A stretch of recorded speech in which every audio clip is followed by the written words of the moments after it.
Your choice. You want to be like Job Squad successful that appeals to a niche audience?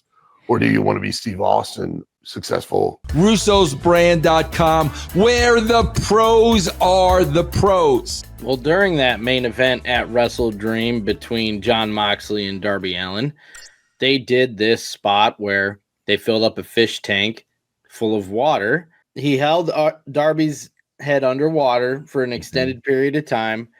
And after this, former AEW producer Sarah Stock got into it online with current AEW employee Amanda Huber. And I'm going to read the transcript of their public spat typed up by WWF Old School and Ringside News. So it started with Sarah Stock, who is a former coach there at AEW, saying, "You know who should stop this? Mothers with the remote control. This is worse than the plastic bag over the head.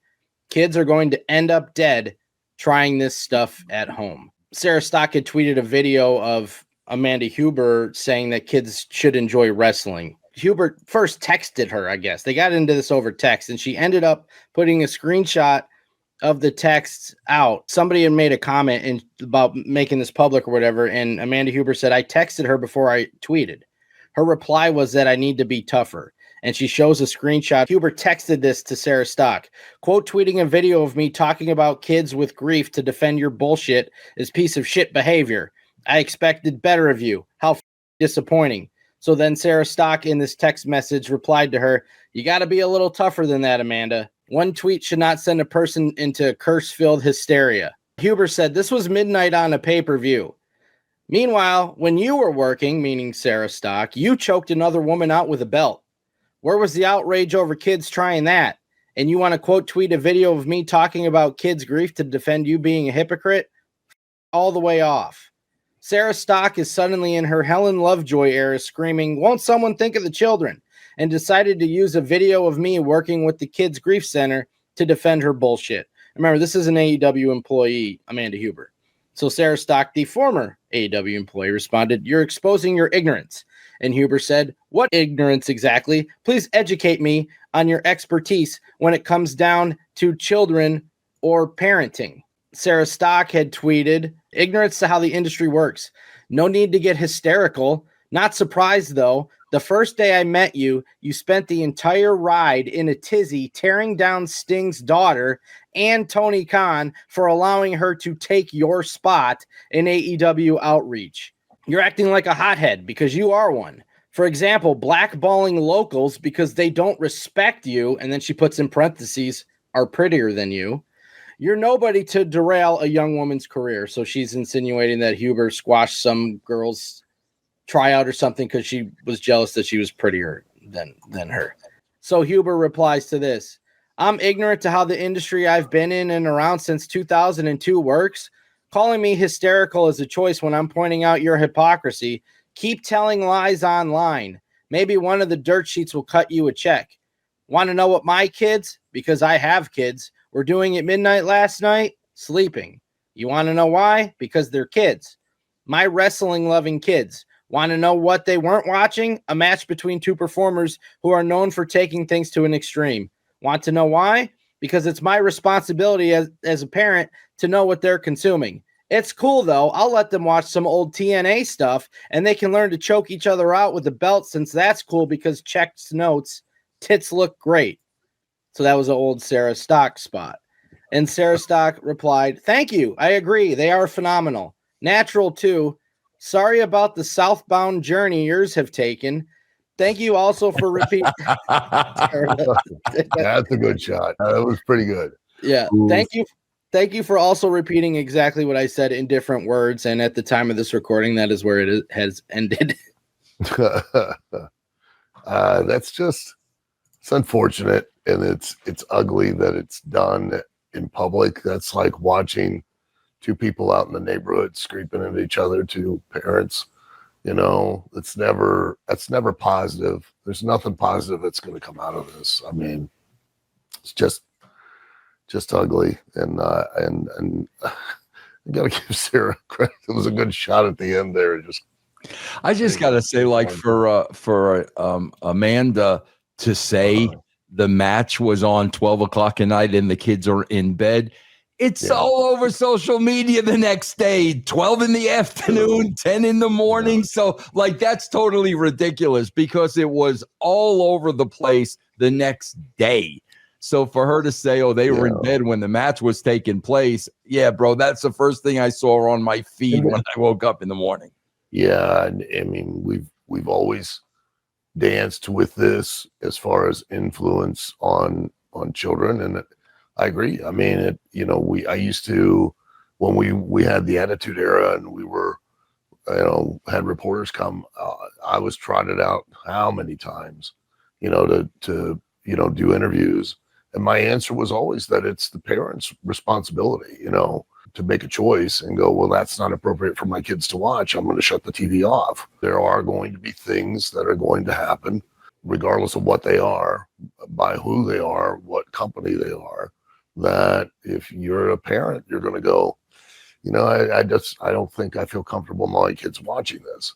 And granted, the activities of the videos that I watched online on social media with Moxley and with Darby Allin, a lot of that was there. And for a national company that's trying to appeal to as broad and large an audience as possible, I don't know if that's necessarily the direction they want to go, but they've been going that direction for quite some time and taking inspiration from a lot of this kind of deathmatch type of action and activity, and are now giving it a much broader platform.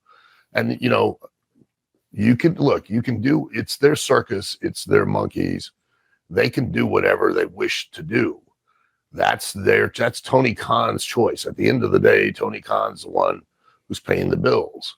So he can do whatever he wants. I believe that a lot of this is being influenced by talent who have a panache for wanting to do this in the first place. And that's cool too. Like when we watched the video of the young lady who stuffed what was supposed to be a used tampon in the other lady's mouth. Look, I get it. That gets you noticed and that makes you successful. But would you rather be, and I use this analogy all the time. You remember, did the Job Squad, had the Job Squad t-shirts. They were really, truly successful. I made a lot of money off of those. WWE, when I signed, came and were like wanting to license them, wanting to market them. And they couldn't do it. They couldn't. It was appealing to a niche audience, a very small audience. Meanwhile, Steve Austin's t-shirts are in every retail outlet in the country. And what I'm saying every retail outlet, I'm not exaggerating. I'm Walmart, Target, every single store in the mall, Hot Topic, Spencer's, Elder Beerman, Lazarus, Sears, JCPenney's, every retail outlet had Steve Austin t-shirts. So your choice. You want to be like Job Squad successful that appeals to a niche audience? Or do you want to be Steve Austin successful that is so broad and such a mass appeal that you make life-changing money off of just your merchandise? I mean, that's the decision you as a performer have to make, because you as a performer, when you go in the ring, you get to make the choice. So, when you're Jon Moxley and you're Darby Allin and you have really, quite honestly, an incredible opportunity in regards to a national platform. And that's what each one of these young men and women in AEW have to make a decision. You have such an incredible platform to reach such a broad audience. Why are you going to pigeonhole yourself and do it to just that niche vocal minority that we've talked about?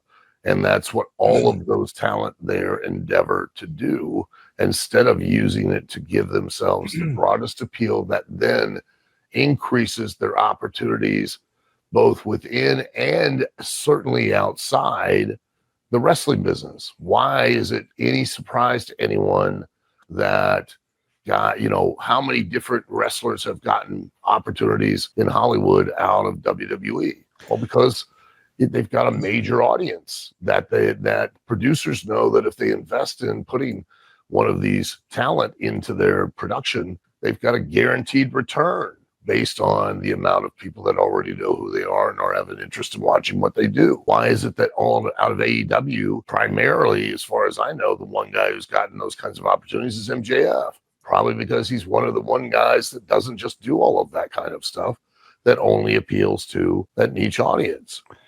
Hey, Al, can I tell you something? To me, here's the bigger picture that you didn't even bring up. I think this is the biggest problem. First of all, I want to say with Sarah Stock, bro, I don't really think it had to do with the children with Sarah Stock. Sarah Stock is a traditionalist, so she probably thought the spot was stupid. So she used the kissing. But Al, I want to tell you something. Here's the problem, Al. Here is the problem. You're doing spots like that. We've seen the bat with the nails stuck in the back. We've seen the spikes in the head. We've seen the plastic bag. We'll go down the list. Darby, taking away a moment from Sting on his last match. Okay, here's the night that I'm going to dive off a tall ladder through a pane of glass. That then hit a woman in the face. Here's the issue, Al. They're doing all this, and then because WWE is raising the ticket prices, Tony Khan is out there publicly saying we're making the price of our tickets family friendly. Right, he should. Yeah, but I know, but what I'm saying is he's calling it family friendly and then he's doing all this stuff. So wait a minute, Tony, I'm supposed to buy tickets for my family to come see your show, and then you're going to do this type of wrestling? Yeah, but that's why then ultimately what's been happening, the numbers fall.